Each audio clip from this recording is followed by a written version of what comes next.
Hello, everyone, and welcome to Consumer Watchdog's Rage for Justice Report, our weekly conversation about the current issues we are exposing, confronting, and changing.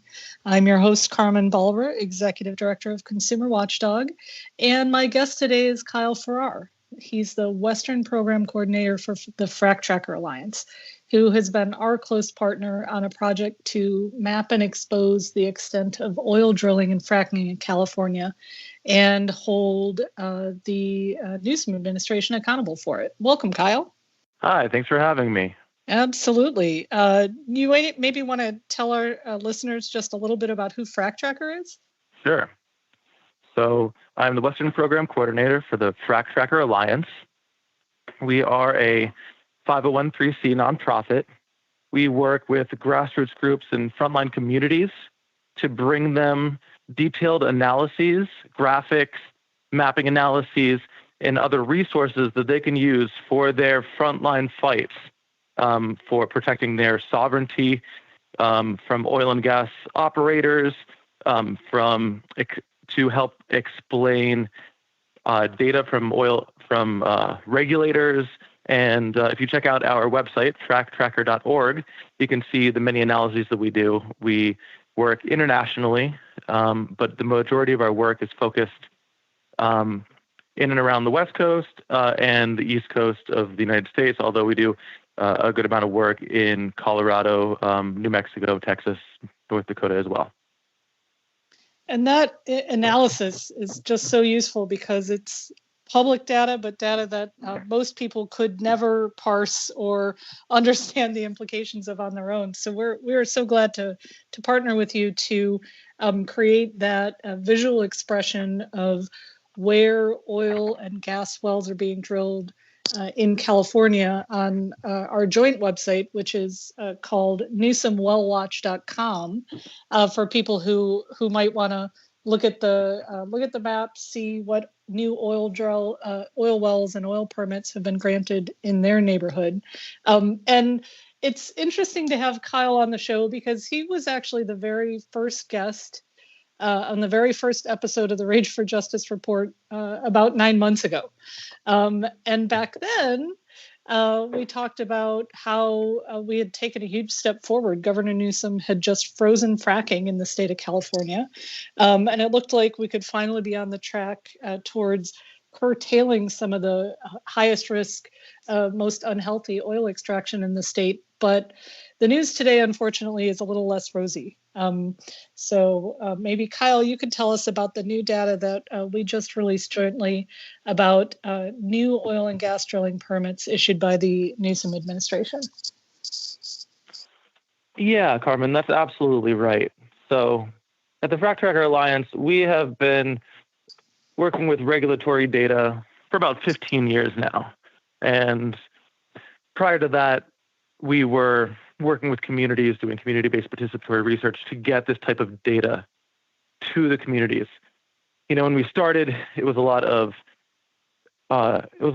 ground truthing data directly with communities. Now we're able to look at this data, like the data from CalGEM of well permitting, and we're able to look at it in the context of where the oil and gas drilling is happening, where the permits are being issued, and the rate that they're being issued. So when we first looked at the data back in 2019, it was 6 months into Newsom's first term, and we're still in Newsom's first term, of course. And what we found was that, unbeknownst to Newsom and many of the environmental groups and grassroots groups that we work with, the rate of permitting had skyrocketed. And Newsom took note of this, and the first thing he did was he put a moratorium on hydraulic fracturing. And that moratorium lasted until April of 2020. It was about 9 months. During that time, Newsom announced that there would be a process for analyzing the permits that were being submitted for hydraulic fracturing and other types of well stimulation. These are activities that use hydraulic fracturing, acidizing, techniques that allow operators to extract more oil out of the ground by disrupting and dissolving the formation that holds the oil. As a result, you have increased pathways to the surface from oil formations, which contaminates groundwater, and that also causes oil spills at the surface, as well as dropping the ground level in some areas of the Central Valley. So what we've seen is that while there was an immediate increase in fracking stopped for 9 months, but now the CalGEM has begun permitting fracking again in California. And so since April of this year, there have been 48 permits issued to hydraulically fracture wells here in California. Now, in addition to the hydraulic fracturing, we're also tracking permits to drill new oil and gas wells, and that includes a variety of wells, from the production wells that bring oil to the surface to the support wells, such as wastewater disposal, which inject wastewater into the ground. Remember that for every gallon of oil produced in California, 10 gallons of non-potable wastewater are also produced, and they have to go somewhere. So they just pump them down into the ground. In some cases, that increases the risk for groundwater contamination. And so in addition to the support wells, there's also enhanced oil recovery wells, which inject steam and water into the ground to move the oil towards the production wells, and also decrease the viscosity, loosen up this tar-like, very low-quality oil that we're producing here in California.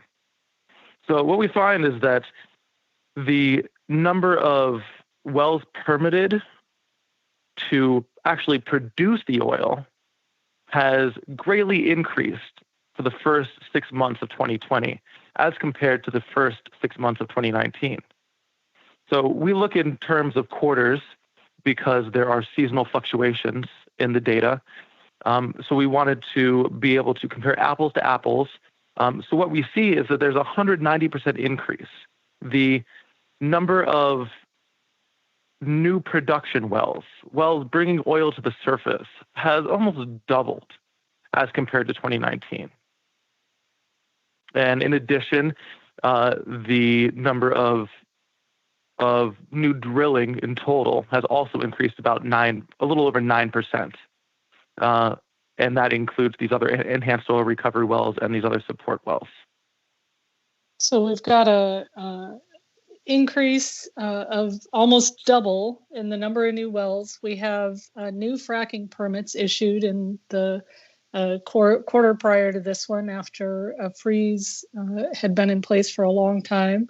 This is a pretty troubling trend. It's exactly the opposite of what community advocates expected from Governor Newsom when he campaigned on a promise to end fracking and begin a measured rollback of drilling, isn't it?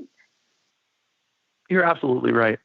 We had faith that Newsom was going to live up to his campaign promises to end fracking in California, to stop the extraction of the very, very dirty oil in California, oil that is, in terms of the carbon impact, is on the same level as the Canadian tar sands. So we had high hopes that Newsom was going to reduce extraction in California, particularly when we brought this issue up to him in July of 2019. But what we see now, a year later, is that after bringing this information to him, showing him that the regulators are not doing their job, they are not adequately addressing the environmental impacts and frontline impacts of oil and gas extraction. After bringing all this information to the governor's desk, we are still seeing an increase in new wells being permitted to drill and extract California crude. And this is, not just an important environmental issue, although it is clearly very important on that front, but it is so important to frontline communities because of the public health impacts. So you mentioned the groundwater pollution, which nobody wants to be drinking water tainted with oil. And these fracking and drilling operations also seriously impact the quality of the air in these communities. It is significantly harming public health, and that was a big piece of the public pressure on Newsom to make a change, to make a policy change, and part of why communities are so disappointed that it hasn't happened.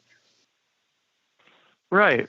We have the air quality monitoring data and the groundwater monitoring data to show that areas of the Central Valley where the majority of this extraction is occurring are near the Lost Hills, near Bakersfield, near Shafter, near Lamont, near Arvin. These areas have become sacrifice zones where the groundwater has been destroyed to the point that it is being sacrificed to the operators, allowing these oil and gas operators to do whatever they want, to inject the wastewater right into the groundwater formations without any type of EPA review.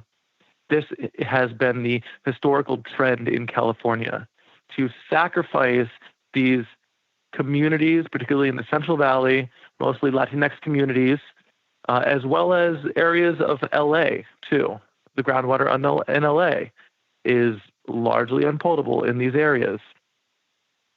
And it is a result of this prioritization of oil and gas profits over public health and over frontline community health.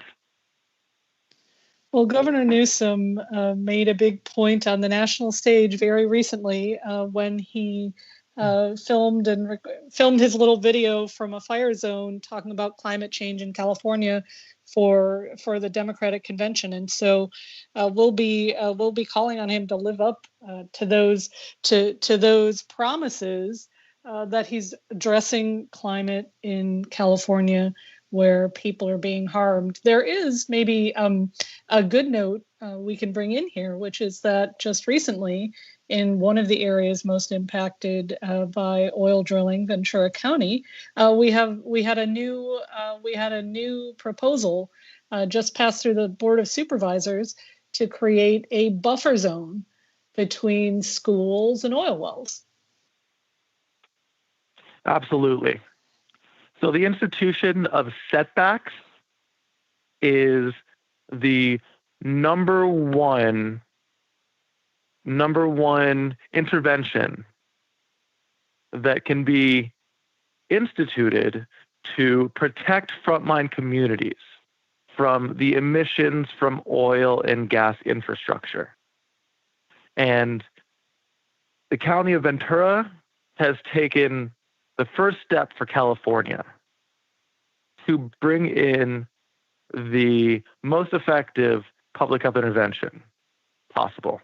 They now have a 2,500-foot setback for schools, which prioritizes the health of children in frontline communities. And it would be great if California, the rest of California, could follow Ventura's lead. Well, the spotlight will be on the Newsom administration on that front because his oil and gas regulators at CalGEM are investigating the concept of a health and safety buffer zone to separate oil wells from not just schools, but homes and other high-risk areas, playgrounds and the like.